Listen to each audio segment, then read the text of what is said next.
Centre Nelson Mandela pour la culture africaine, donc le Centre culturel africain, existait depuis bientôt 37 ans. Et parmi ce bon objectif, il a bien sûr faire de la recherche sur l'esclavage et vulgariser cette recherche-là. Et nous connaissons qu'à Maurice, ce n'est qu'à partir des années 1970 qui Lyon, il commence cause de notre propre histoire parce qu'avant, l'histoire de l'île Maurice est écrite principalement par les colons et les descendants. Beaucoup de recherches sont faites faire depuis cette époque-là, depuis l'époque qui nous appelle New Historiography.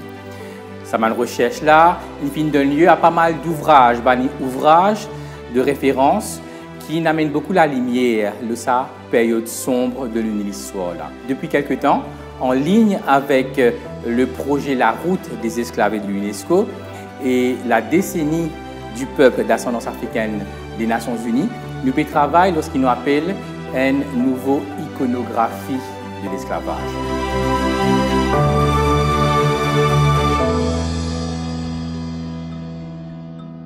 La route de l'esclave qui est initiée à l'UNESCO par professeur Doudou Diène. C'est lui vraiment le concepteur de la route de l'esclave. Il a commencé avec un focus sur l'Atlantique pour montrer et diffuser en Europe et aux États-Unis l'histoire de l'esclavage et la traite. Donc la route de l'esclave de l'UNESCO, il a envie d'assurer que l'expérience des Africains dans la diaspora, aux États-Unis, en Europe, en Asie aussi, soit reconnue et qu'ils commencent un musée, un livre d'histoire, un cursus scolaire, bien inclure l'histoire de l'esclavage en Europe et aux États-Unis. Et donc, on encourage eux de faire un petit regard vers l'océan Indien. Et là, nous faisons un premier comité scientifique international à Maurice en 2018. Pour cette période-là, nous pensons qu'il nous devait montrer un petit peu l'histoire de l'esclavage à Maurice. Et encore une fois, nous tenons vraiment une image qui est représentative de la panoplie des expériences des esclaves à Maurice. Pendant la période de l'esclavage, patina la photographie, pas encore inventée. Donc, nous devons fier-nous à ce qu'il y a un artiste, un visiteur de l'époque, il finit dépeindre de l'esclavage. Tout le temps, il minimise le rôle qui a 10 personnes forcées en esclavage, il finit jouer dans ce pays-là. Deux images qui illustrent le livre Bernardin de Saint-Pierre, Voyage d'un officier du roi à l'île de France. Côté dans des illustrations. Une illustration là combine 3 épisodes qui vivent, qui témoignent. Un esclave qui est attaché à une échelle et qui peut fouetter. Une madame esclave avec un enfant avec lui, madame là subit une punition. Et une troisième image, c'est un esclave qui finit travail, qui finit exploiter à fond un vieil esclave et il mange la chair d'un cheval qui meurt et qui dans un coin sa image. Deuxième image qu'il fait, c'est plus une affaire spéculative que de montrer un esclave qui est de grande taille, il peut prendre un coup de noix de ce lamé et il peut montrer ça à un intellectuel de l'époque, c'est un humaniste, et il peut faire du monde réfléchir sur l'esclavage. Et par la suite, nous gagnons artiste, dessinateur, Jérôme Hilbert, qui peut voyager ensemble avec Baudin, un voyage d'expédition scientifique vers les terres australes. Il vient à Maurice, 1801, et il reste à peu près 3 ans à 4 ans dans Maurice. Et pendant presque 3 ans, 4 ans, il dessine un paysage extrêmement méticuleux qui, dans le fond de ces images, c'est presque un petit élément, il peut nous guetter ça de près, nous réaliser qu'en fait, c'est un esclave. Right?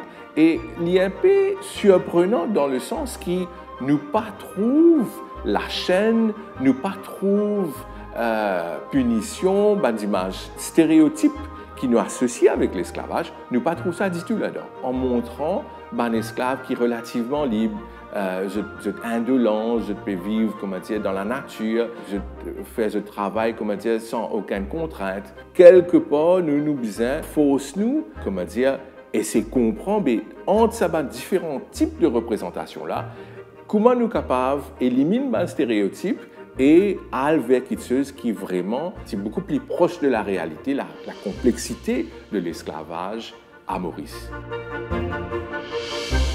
Quand on fouille dans mon archive un petit peu plus profondément, nous avons découvert par exemple un cas en cours, comme un esclave est arrêté, emprisonné, et donc nous avons un petit peu un petit la voix de l'esclave qui peut sortir à travers un interrogatoire. Mais nous pas connaissons, donc par exemple, comment l'esclave peut vivre à l'intérieur du camp des esclaves. Qui se peut manger, qui se peut boire, comment se peut vivre la vie, est-ce qu'il tient la vie familiale. Et dans mon archive, nous réalisons qu'il aussi nous tient un grand manquement, c'est l'histoire des femmes. C'est vrai qu'il n'y a pas beaucoup de femmes à Maurice à l'époque, mais femmes esclaves, il y a encore moins. Mais le traitement est complètement différent de façon que les propriétaires et les administrateurs peuvent traiter les hommes. Donc, nous avons envie de commencer par une recherche là-dessus, et ça nous peut continuer. Et nous avons envie de montrer qu'à Maurice, il y a une série de différentes activités, occupations, l'expérience de l'esclave. Un esclave qui peut vivre dans une propriété près de la mer, par exemple, il vit bien différemment de quelqu'un qui peut vivre, un esclave peut vivre à Port-Louis. Un esclave qui peut vivre dans une plantation de sucre. Donc, il y a multiples différentes expériences qui un esclave survivre et qui, à l'époque, peut paraître dans un livre d'histoire. Les artistes capables d'amener nous une nouvelle perception même de l'esclavage en réimaginant le rôle qu'ils amènent individu-là, ils finissent jouer dans une histoire. Nous finissent cause beaucoup la souffrance, la douleur associée à l'esclavage. Ce sont des faits. Mais il faut nous connaître l'esclavage aussi, nous cause le sujet de l'esclavage en termes de résistance, en termes de résilience. Si nous balançons cette pacifique résister, nous n'avons pas de là à aujourd'hui en termes de résistance physique, le marronnage, mais aussi en termes de résistance culturelle qui se finit amener dans la richesse culturelle de ce pays-là, en termes de musique, le cigare, en termes de langue, la langue créole. Donc tout ça, l'artiste est dans la liberté, plus que le chercheur, d'exploiter et de présenter ça à une audience, à un visiteur qui est intéressé par l'art et qui a une limite dans la façon qu'il exploite sa idée-là. Le thème de l'esclavage est bien vaste, mais en même temps, il n'est pas si c'est une représentation. Il est bien plus que ça. Il y a aussi une conscience historique, il y a un témoignage, la résistance et résilience, et en même temps, il y a aussi une interprétation de ce qui finit arrivé historiquement. Et que leur protocole qui était ça, leur protocole avant tout, c'est vraiment créer un dialogue, donc un travail là, avec ce bandit qui béguette.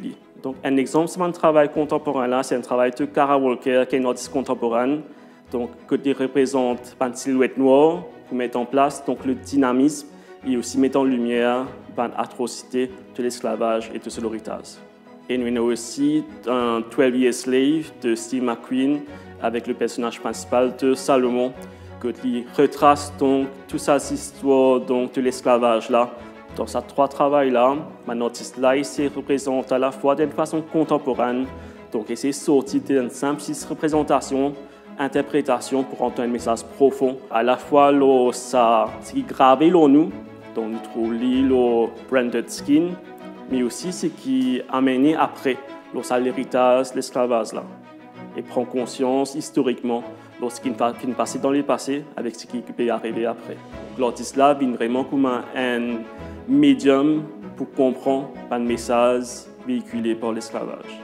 Et je pense qu'aujourd'hui, nous trouvons plusieurs médiums pour exprimer ça. Donc, il y a dans l'art, la peinture, il y a par photographie, il y a aussi par slam, mais aussi, il y a par exemple l'art conceptuel, il y a aussi par une vidéo, ça s'appelle vidéo art. Donc, il y a tout un médium vraiment qui vient ensemble et qui vient interdisciplinaire, qui connectent donc différents sujets ensemble pour créer cette discussion-là.